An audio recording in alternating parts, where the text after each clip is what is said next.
In a world obsessed with rankings, two men dare to chisel greatness out of metaphorical granite, one wildly subjective opinion at a time. This show, every episode, we select four icons from a single topic and immortalize them in our own personal halls of fame. Subjective? Absolutely. Debatable? Always. Set in stone?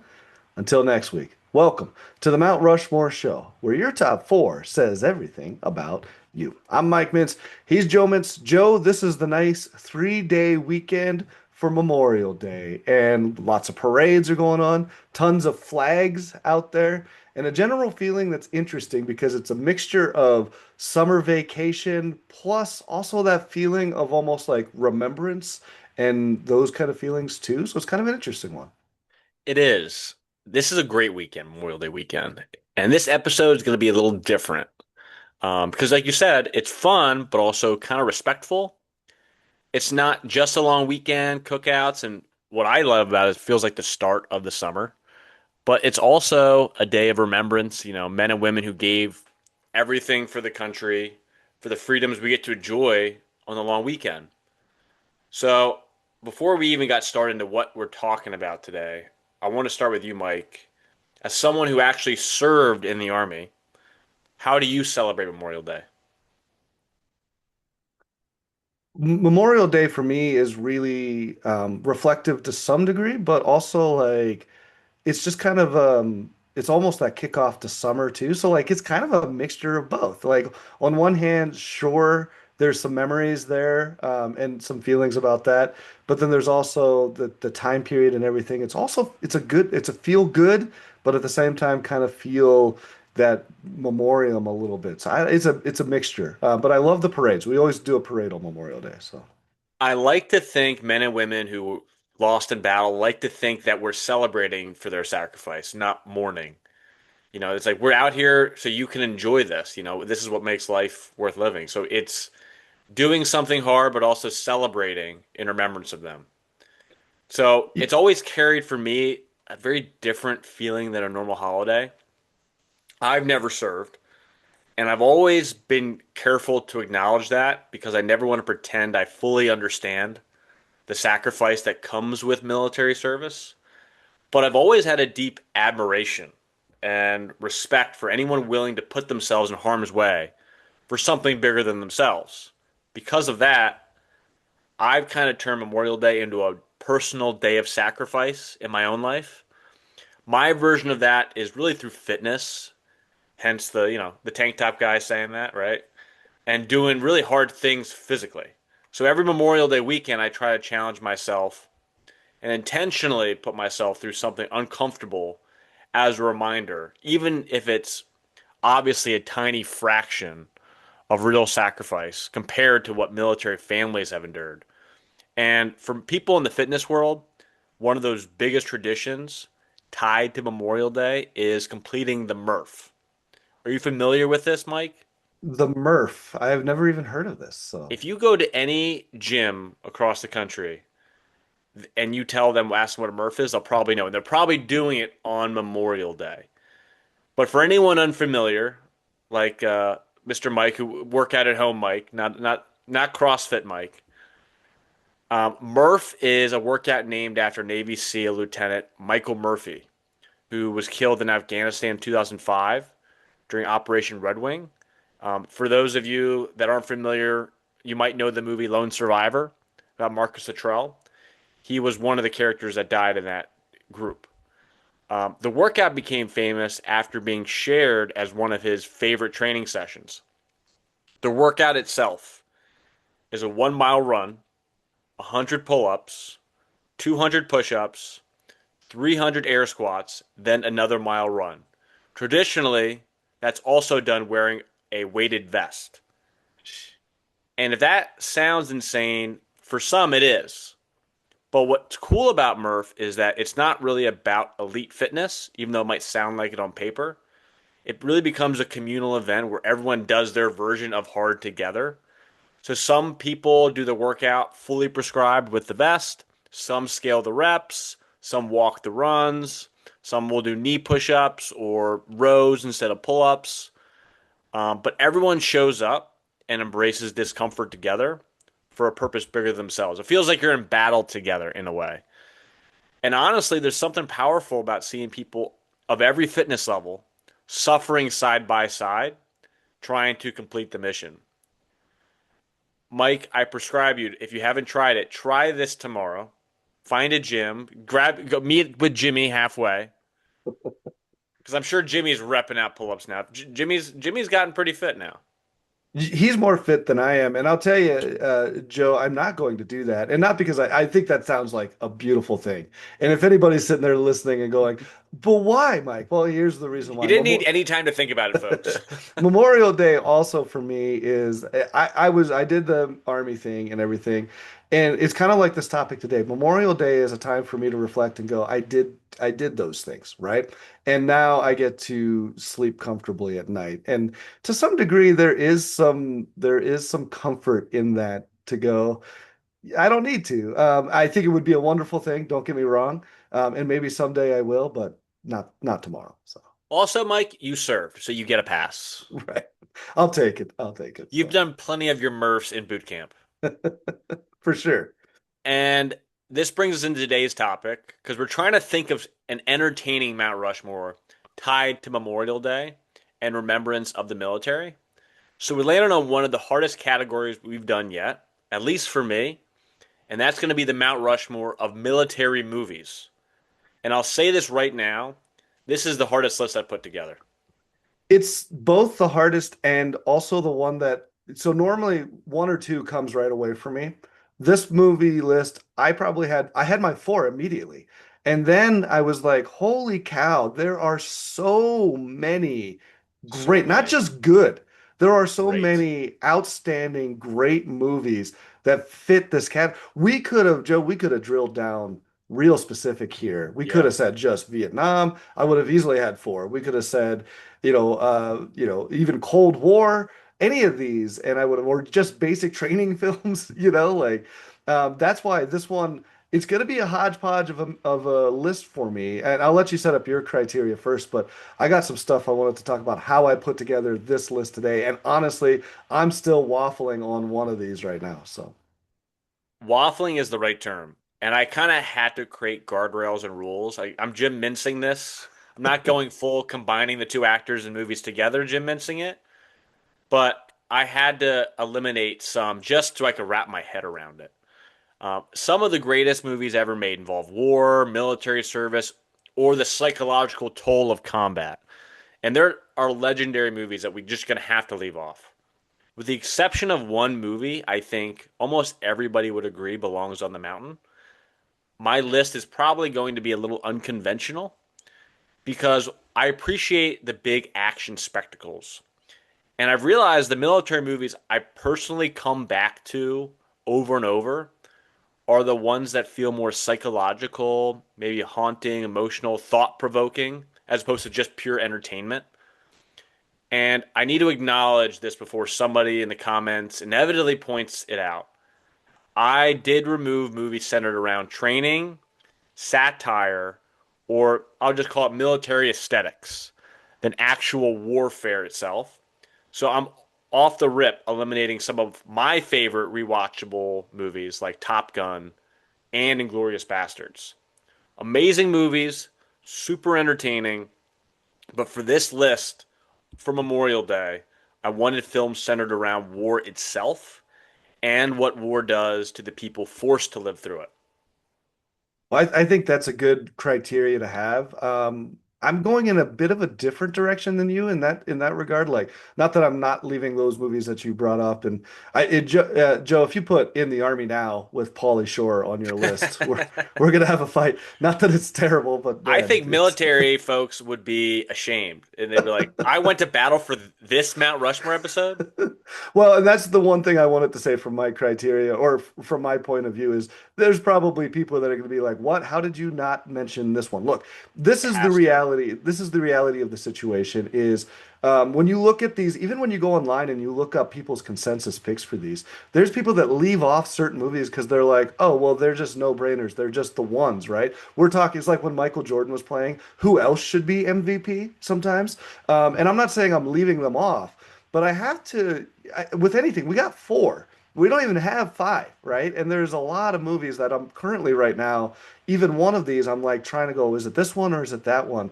That being said, there's going to be movies on here that people are going to be straight up like, how did you pick that? Well, that's this game, right? And that's what we're doing. So I guess I'm hedging that a bit going in. I'm putting my caveats in the front. You may not agree with this list, and that's the beautiful thing about this show is you get to pick your own four. So. And also, I wanted to talk about movies that I feel don't get discussed enough that mean a lot to depict the military realistically. Like I could pick Top Gun, Glorious Bastards, but I feel like I've already beaten those over the head in other movie Mount Rushmores we've done, right? Because they're just great movies. They'll get their shine on another day. Yeah, same here. And there's a lot of the movies I ended up going with are things I have a lot to say about. Not to say that other movies aren't great or even have a lot of interesting things. These are ones that resonate with me. Not only do I love them as films, but I have a lot to say about them, and there's interesting little things that I love about them. So that's my criteria. So. Well, I think there's at least one we will 100% share, and I'd be shocked if we don't. And I think most would have it on there, and I can't leave off. But the rest, I'd be shocked if we have any we share. I'd be Well, shocked. well, Joe, why don't you go ahead and kick off the one you think is the consensus, and we'll start there. Saving Private Ryan. Yeah, we got it. We got it. Okay. Elephant in the room. I genuinely think this is the closest thing to an automatic inclusion on the Mount Rushmore of military movies. When this movie came out back in 98, people talked about it like they had never seen war portrayed that realistically before, especially that Omaha Beach opening scene, which I keep coming back to when I think of that movie. Even now, 30 years later, that first 20 minutes is still one of the most intense things ever put on film. No heroic music, no glamorous action, just chaos. There's fear, confusion, the survival. Tom Hanks, obviously incredible in it. But what really makes the movie special is how human everybody feels in it. It's an ensemble as opposed to just one leading man. These aren't superheroes. They're scared young men trying to survive while carrying the weight of duty and sacrifice. And that ending line, earn this, is one of the most emotionally devastating endings in movie history. It forces you to think about whether any of us truly live lives worthy of the sacrifice made before us. So its legacy today is huge. You can argue almost every modern realistic war movie owes something to Saving Private Ryan. Well, Saving Private Ryan, I think, is going to be a consensus pick. I mean, if you were going to say war movies, military movies, Spielberg's the man. You know, he's at the top of his game here. It's almost like Steven Spielberg. It's like you go, hey, what about this genre? What did Spielberg do? And you look at World War II, and there's a lot that came before it. There's movies that have come after it, but really, this becomes a lightning rod, and it is that Omaha Beach scene, right? That opening scene, which $12 million for one section that was Wow, I didn't know that. 2 weeks, Worth 1,500 it. Worth every 15, penny. yeah, Dividends are coming back. that's for sure. 1,500 people in just that one scene. And some of them actual, what was it? The actual French army people that had come out to do some of the scenes. It's incredible. And that movie, that scene in particular, there were veterans, this was, back in the 90s. This was World War II veterans were still alive that had to walk out of the theater because it was bringing back. It was just so well done and well and realistic and well researched that's a tough one. There's other scenes in that movie that are harrowing. I think of the knife scene where they're slowly stabbing the guy. There's also beautiful scenes that are. I think the Spielberg and I think a lot of great military movies do this as they contrast, right? You have some really heavy stuff, death and destruction, and then you have other beautiful moments where they're listening to the song in Italian, right? And the guy goes, I don't even want to know what she's really singing because I just assume it's the most beautiful thing in the world. And so you have these moments that contrast each other, and Saving Private Ryan does it perfectly. And what's funny about it is the namesake of the movie, that played by Matt Damon of all people, is really an afterthought to the whole film. But what a wonderful piece of cinema. Yeah, I don't know any. If you're listening to this and it's not on your list or you haven't seen it, change that this weekend. That should be your duty on Memorial Day. Yeah, and what a great topic too, World War II. I don't know how many other World War II movies you're gonna have on your list, Joe, but it's one of those very important moments in time that that still kind of set off the modern world. It's very important. So, Yep. Um, for my second pick, it's hard to follow that because I'm just gonna acknowledge this is where my list gets unconventional, and I'm going with Jarhead. oh, interesting choice. Okay. Not a traditional war movie at all. There's not a ton of combat. And honestly, that's exactly why I love it. It captures something most military movies don't do, and that's the boredom, anticipation, anxiety. There's this identity loss and psychological deterioration happening. It's about young men trained to become killers, sitting in the desert waiting for something that never comes. And Jake Gyllenhaal is so phenomenal in it because you watch his character slowly unravel mentally. It explores all different deep topics of masculinity, purpose, isolation, obsession, and really what happens when someone prepares their entire existence for war only to feel robbed of the chance to actually do the thing they trained for. And when it's released, I think a lot of audience expected a more action-heavy Iraq Desert Storm war movie and didn't fully understand what it was trying to do. But over time, its reputation, I think, has grown, especially with veterans that have talked about how accurate the psychological atmosphere feels. And I love some of the imagery in the movie, especially the burning oil fields. It's really unforgettable. And I've seen this movie a lot, and I think it's just aged better with time.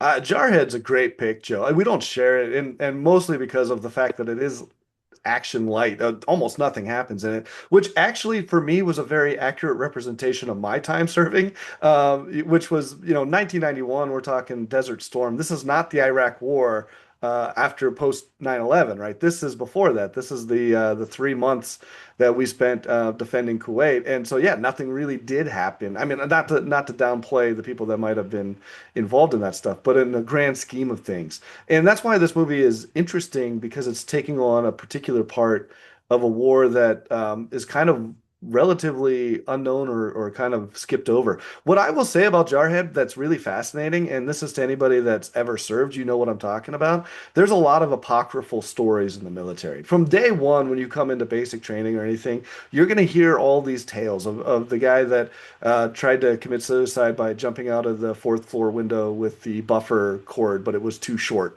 right? And didn't make it and broke his leg, right? All of these apocryphal stories that have been told are then told in this movie Jarhead, which was amazing watching it because it's like I've heard that, I've heard that, and I don't know if any of them are true. But Jarhead takes all of those stories that were passed around in the military and were handed down over generations and made a movie about it. And I think from a veteran standpoint, you gotta love that because we've already heard these. Now we get to see it in a movie. So Yeah, you probably connect with it more than others because you went through some of that. yeah, you hear the stories. That's the funny thing is and if you say, I'm not going to get into the scenes, but like there are things that occur in the movie. And if you've been in the military, you go, I know this story. I've been told this story. Somebody told me that this happened to this person. I always thought it was BS, and it is, or most likely is. But the story gets passed around through every army base. Who knows? It's almost like those like the beginnings of memes before the internet. These stories got passed around, and it's just Jarhead's a great encapsulation of all of those great military stories. Yeah. Hmm, interesting. Well, I figure I did warn off the rip. I don't think we'll share any others besides SPR. I'm going to abbreviate it. Well, I'm gonna go completely off the rails, and anybody that's going, what? Why would you pick that one? I'm going with Rambo 2.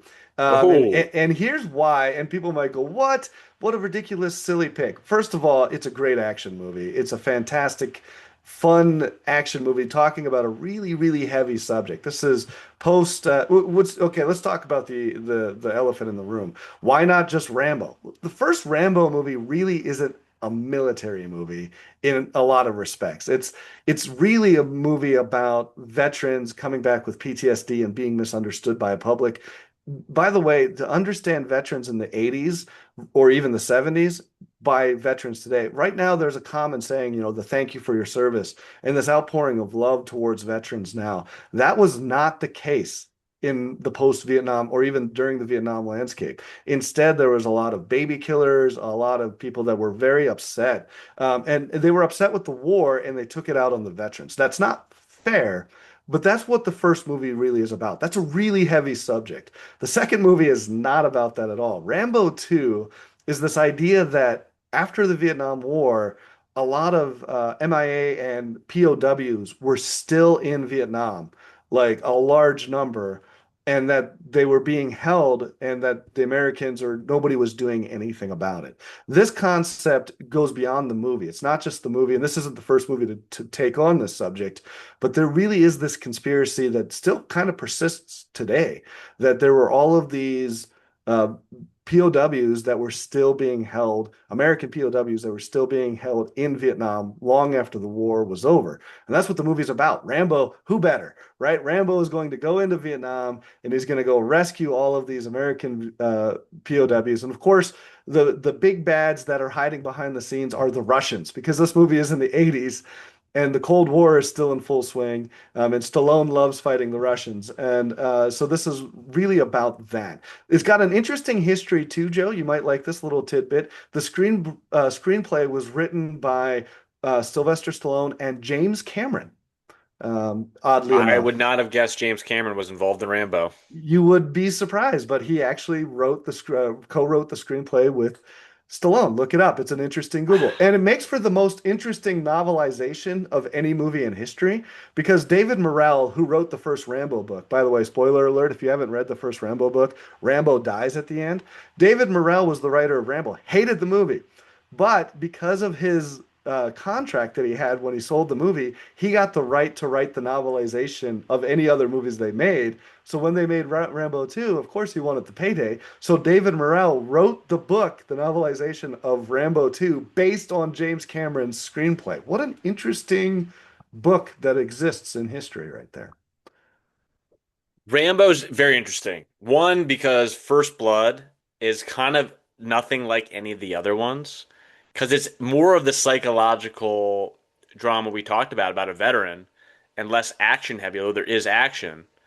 An interesting fact about First Blood is Sylvester Stallone wouldn't do the movie if, by the book's take, he died at the end because he Mhm. thought it was the wrong outcome to happen and message to be perceived for this man. He had no idea sequels were to come in that thought process. Obviously, it worked out for his career to not have him die. And the other movies after it all kind of followed a very different tone. Kind of reminds me of like Rocky 1 versus the other Rockies. Mhm. Is you wouldn't even recognize Rocky 4 to Rocky 1 in the tones of the movie. It's like a different theme. It became more commercialized, is the word I'll probably use to describe the difference. Versus the first ones felt more independent, dark, quiet, and then it became where we have to make this an audience, uh, seat capturing, box office seats. We're wide audience, wide mass, people can come see it, and it worked. I mean, it's been a great franchise. And in fact, news just released recently of a prequel being filmed. And guess who's playing John Rambo in the prequel? Oh, you got to tell me that one, man. Well, infamously, this guy was recently canceled during the Me Too era, but now this is his big comeback, and it's James Franco. What? James Franco is a young Rambo, huh? One, So, he's not like in his mm-mm. 20s, 30s. I wonder, and so he's probably the same age Stallone was during First Blood. So if not older. So I'm curious why he got cast, especially as a guy that hasn't been in a studio movie in what feels like 5 years because of personal allegations. But I do want to go back to the James Cameron thing. I did not know that. That's very interesting to me, and I wonder how him and Stallone teamed up for this because they have never done a movie together. Otherwise, not like they were on set together prior and said, "Hey, I'm writing this thing. Can I help?" Like, how did you think that relationship started and what appears to be ended right after that? Yeah, well, and I think that Cameron's connection to it wasn't probably him and Stallone writing together. I think this is 1985, so Cameron probably did a treatment in the 80s on the script, and of course, he's I don't even think he's done Aliens yet because that was 86, I want So to he was say. a writer So for hire at that point. at that point, yeah. So I mean, he's got Terminator is about the only thing he's got under his belt. So he's an up and coming. He's not the Cameron of today, but I think it makes it interesting to take a name of his stature and attach it to Rambo too. That does not. If you're going to go in thinking it's a Cameron film, it is it is not. Right. It is a pure action cinema, and it's fun. Here's the deal. I was watching this documentary called The Last Action Heroes, and it was Mario Casar, who's the producer. If you've ever seen a movie from the 80s and early 90s, this dude does an action movie. His name's all over it. He was talking about when they went to the test audiences to watch Rambo 2, and he said there was a scene that stood out, and it was the scene with the exploding arrow. Now, if you don't know, Rambo puts an exploding tip on his arrow at one point, and there's a Vietnamese guy that's on the rocks, and it's this almost like spaghetti western scene where Rambo's pulling back the bow, and the Vietnamese guy, is looking for his gun, and it's very intense. And then he shoots him with this exploding arrow, and the dude explodes, right? And it's this over the top violence. Mario Casar said at the time when they made that scene, they wanted to kind of almost like say, "Oh, look at the extremes of this thing." But they said that the crowd stood up and cheered. They were just like, this was this big moment.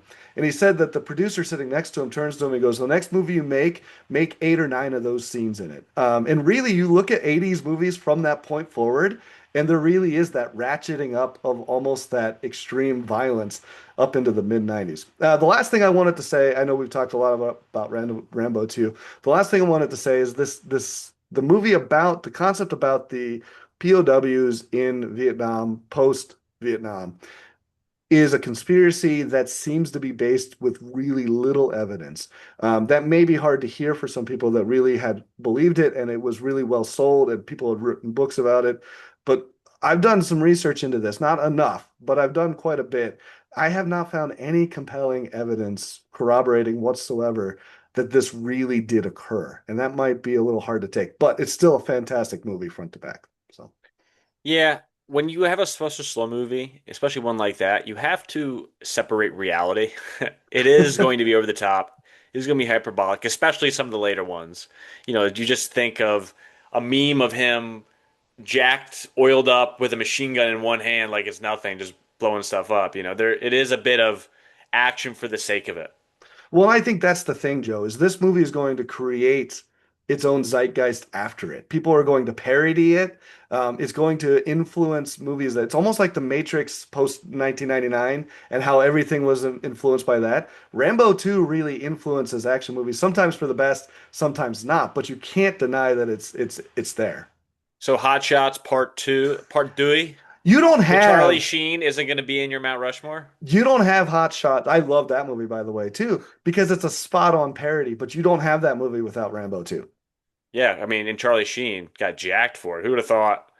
For all the movies to go, Full Metal Jacket for Well, Hot I remember Shots the Part Two. the interview he did, and they said, "Well, you're gonna take your shirt off," and he's like, "Well, then I'm doing steroids, right?" So, Yeah, I think he was looking for an excuse to take some sort of drugs. yeah, like he needed one. All right, Yeah. Joe, we talked a lot about Rambo too. What's your third pick here? You don't want to do another 15 on Rambo 2, folks? I'll do it, man. I'll go all day. Let's do Rambo 3. No, I'm kidding. My third pick is American Sniper. Oh, it's a great pick. Yeah. That became a bit of a cultural phenomenon when it came out. Regardless of politics, I think what made the movie resonate with people was that it humanized the burden carried by soldiers after war. And Bradley Cooper really disappeared into the role of Chris Kyle. It was really unbelievable to watch. I remember seeing this in theaters. And I remember the first time ever I've experienced this in a theater is when the movie ended and the credits rolled, people stood up and clapped. I felt like I was at Cannes Film Festival. This is at AMC. But also what stuck with me most wasn't actually the sniper scenes. It was the scenes back home, the disconnect, the inability to fully turn the war off mentality or mentally, the pressure of balancing duty to country with duty to family. That's what elevates it beyond just a military action movie to me, because it does have some really compelling sniper scenes. They got the child there, they got the potential terrorist. He's got to make a decision. It's very intense. It also sparked huge conversations when it released around patriotism, PTSD, heroism, propaganda, morality. But whether people loved it or criticized the movie, everybody talked about it. And that alone says something about its impact. Its legacy now is more of one of the defining military movies of the 2010s and one of the most commercially successful war films ever made. Directed by Clint Eastwood, starring Bradley Cooper at the peak of his powers at that time.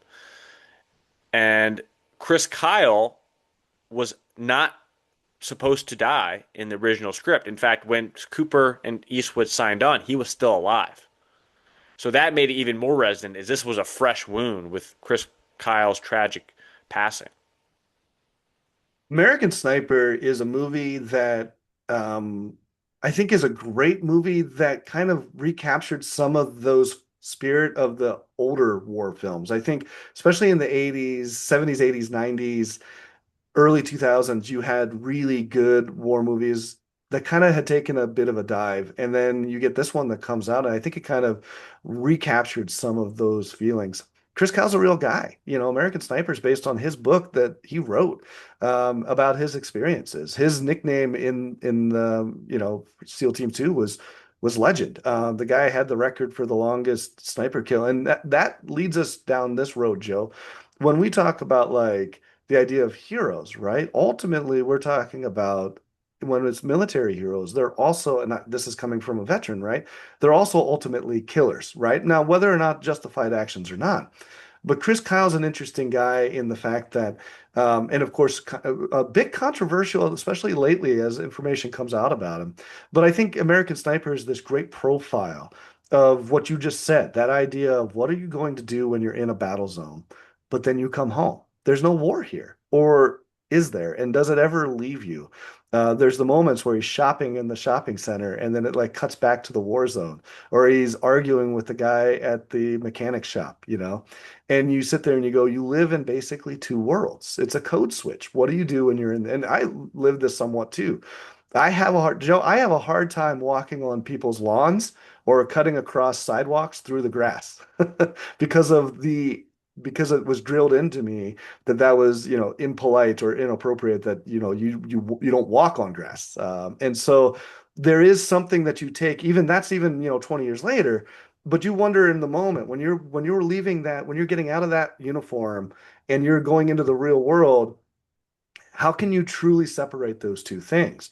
And I think the American Sniper is a beautiful dichotomy of the military versus the civilian aspects and whether or not you can ever really be in both worlds. Are you sharing this one, Mike? I'm not, no, and I just want to be clear. I like this movie, and I Okay. think Cle and You I have think a Cle very eloquent description of it. I thought maybe you took some time to think about this one.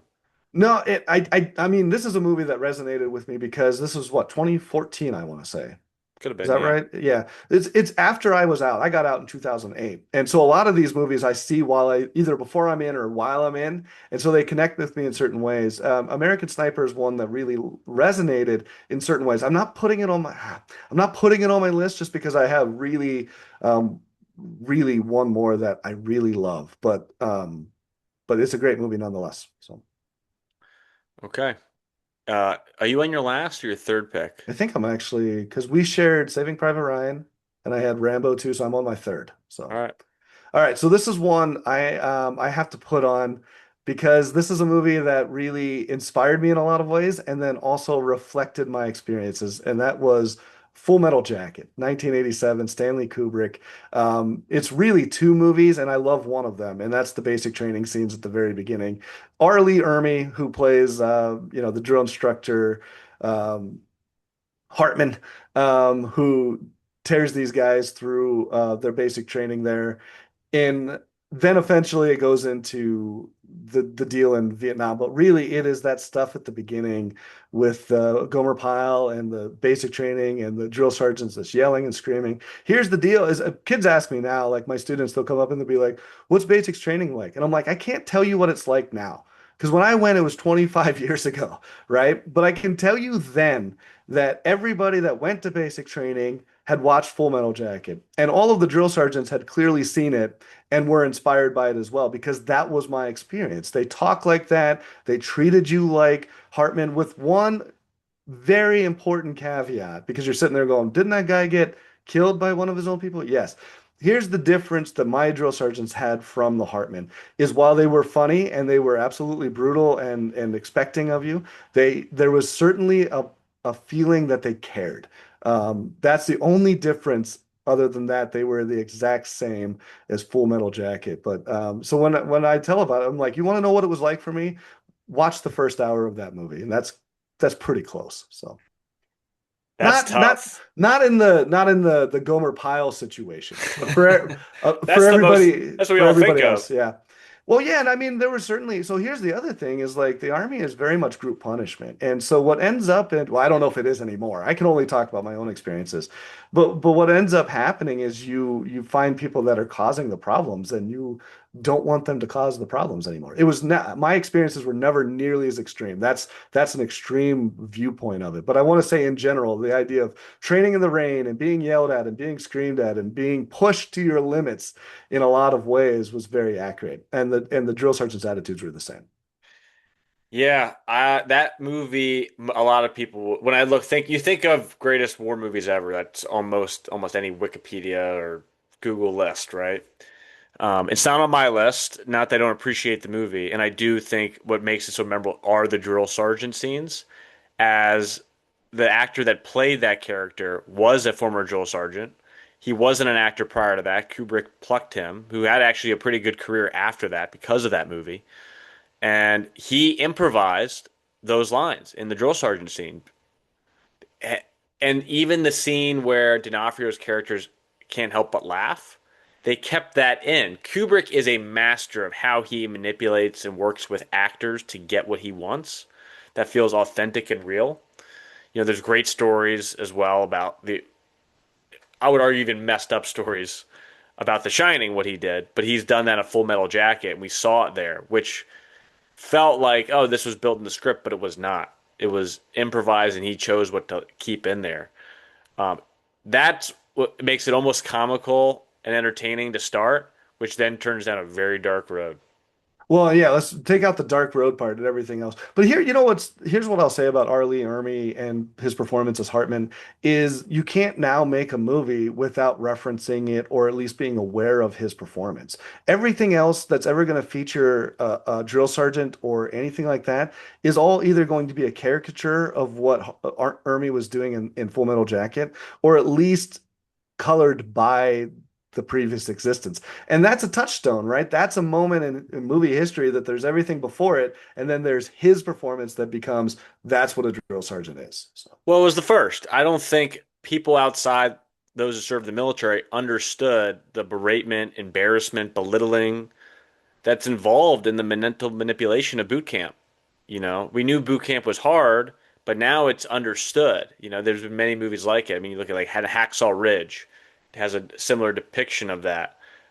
But we didn't know about that until Full Metal Jacket was released. It made us aware for the first time. Oh, that's intense. That's what it's like.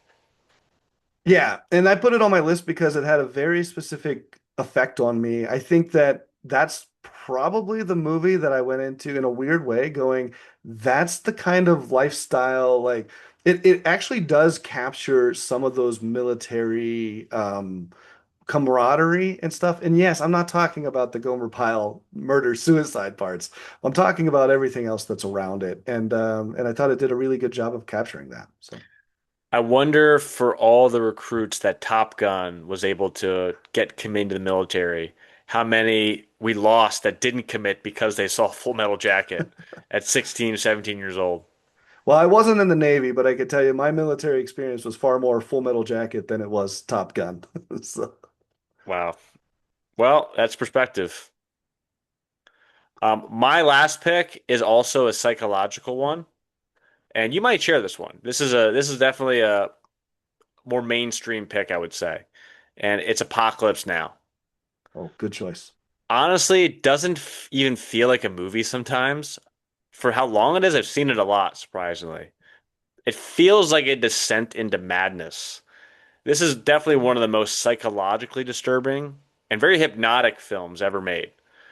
The deeper Martin Sheen character travels upriver, and the more the movie transforms from a war film into a almost horror film about the darkness inside human beings, Marlon Brando's Colonel Kurtz became iconic because he represents what happens when morality completely dissolves under the insanity of war. And obviously, I wouldn't, this is a classified movie, but I think of Tropic Thunder, and I think Mm, of some of that. What Ben Stiller's character became in the jungle was a bit of Colonel Kurtz. Then that helicopter attack scene with Ride of the Valkyries playing is really legendary cinema. But beyond just the iconic scenes in it, it's really just about chaos, corruption, power, trauma, and that thin line between civilization and savagery. And what makes the movie even crazier is that the making of the film was almost as insane as the movie itself. This was well depicted in a documentary titled after the book it was based on, called Hearts of Darkness. There are so many legendary stories from the production that it's become one of the most infamous film shoots in Hollywood history. First off, the movie was filmed in the Philippines, and production got completely derailed multiple times because actual military helicopters the filmmakers were renting from the Philippine government would suddenly leave in the middle of filming because they were being called away to fight real insurgents. Imagine trying to shoot one of the biggest movies ever made and the helicopters literally disappear because there's an actual war happening nearby. Then you had Martin Sheen suffering a heart attack during filming. And the crazy thing is, some of his exhaustion and mental breakdown on screen we saw in the beginning wasn't really acting anymore. The opening hotel room scene where he's drunk, punching the mirror, spiraling emotionally, a lot of that was very real. He actually cut his hand smashing the mirror, and Francis Ford Coppola kept filming. And Brando showed up massively overweight and apparently hadn't even read the book the movie was loosely based on. And Coppola had to completely improvise around Brando's appearance, which is actually why Kurtz is filmed mostly in the shadows to hide his weight gain. Um, I don't think people believe this guy being starved to death as a prisoner of war would have looked like Marlon Brando. What became one of the coolest stylistic choices in movie history partly came from necessity because they didn't know how to shoot around Brando. And then Francis Ford Coppola himself was basically losing his mind making the movie. He mortgaged his own money. Production went incredibly over budget. Filming lasted over a year. And at one point, Coppola reportedly told people, "My movie is not about Vietnam. It is Vietnam." Which perfectly describes the final product because the movie feels chaotic, overwhelming, hypnotic, and psychologically exhausting in a way almost no other film does.